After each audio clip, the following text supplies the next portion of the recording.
C'est quoi un mindset? C'est un état d'esprit. Quand on regarde dans le dictionnaire et on regarde le mot, c'est un mot anglais qui veut dire état d'esprit. Ça veut dire quoi, ça? Ça veut dire être capable d'avoir un bon état d'esprit pour atteindre ses objectifs. Un bon mindset, c'est quoi? C'est quelqu'un qui va aller vouloir faire du changement. C'est quelqu'un qui va accepter le changement. C'est quelqu'un qui va passer à l'action, qui va trouver des solutions sur à peu près tout. Et moi, je ne veux pas me vanter, mais j'ai un bon mindset. J'ai une belle attitude et j'essaie tout le temps de trouver des solutions sur des choses.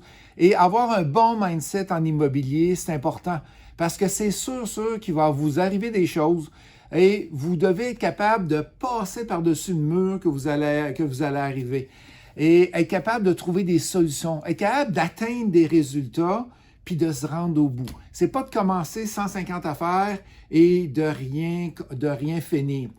Le mauvais mindset, c'est quoi? C'est souvent les peurs, c'est souvent nos croyances, c'est souvent nos blocages qu'on va avoir.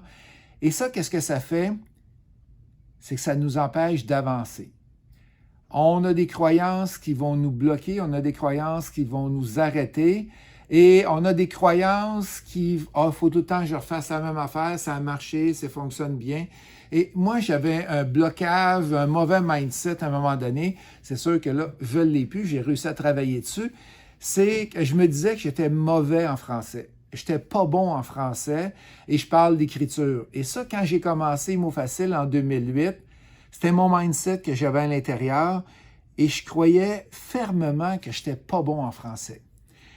Et je me suis mis à écrire. C'est sûr, j'ai tout le temps eu quelqu'un qui m'a revérifié, qui m'a recorrigé en arrière de moi. Je me suis mis à écrire et là, je ne suis pas si pire. Oui, je fais encore des fautes. Oui, je fais encore plusieurs fautes, mais je trouve que je m'améliore. Mes syntaxes de phrases sont beaucoup améliorées. Fait que mauvais mindset, les peurs, les blocages, il peut y avoir plein de choses qui arrivent. 3 conseils que je peux vous donner pour le mindset.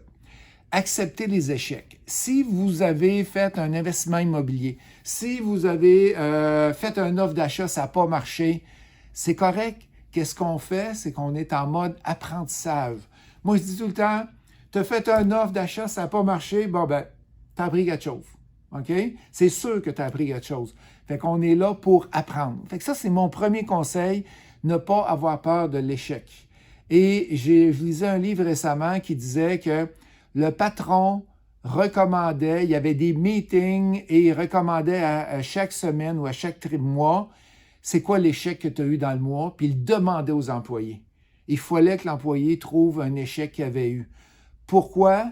Parce que si tu réussis 9 fois sur 10, l'échec, la 10e, n'est pas grave.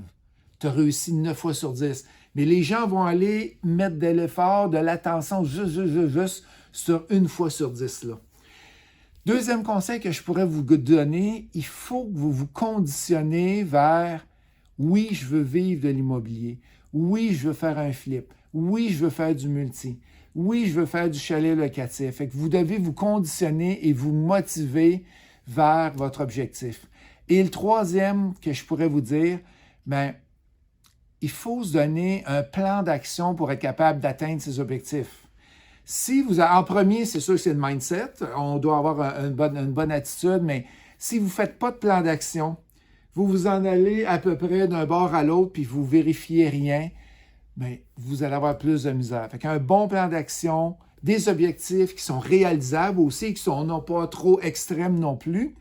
Et je lisais un article récemment qui disait qu'ils ont fait des recherches avec des chercheurs, des universitaires, et ils se sont aperçus que le cerveau, c'est une matière plastique. Mais pas du vrai plastique, là. C'est une matière malléable. Ça veut dire que peu importe l'âge que tu as, tu es capable d'apprendre. Peu importe l'âge que tu as, tu es capable d'apprendre. Mais pour y arriver, il faut avoir le bon mindset.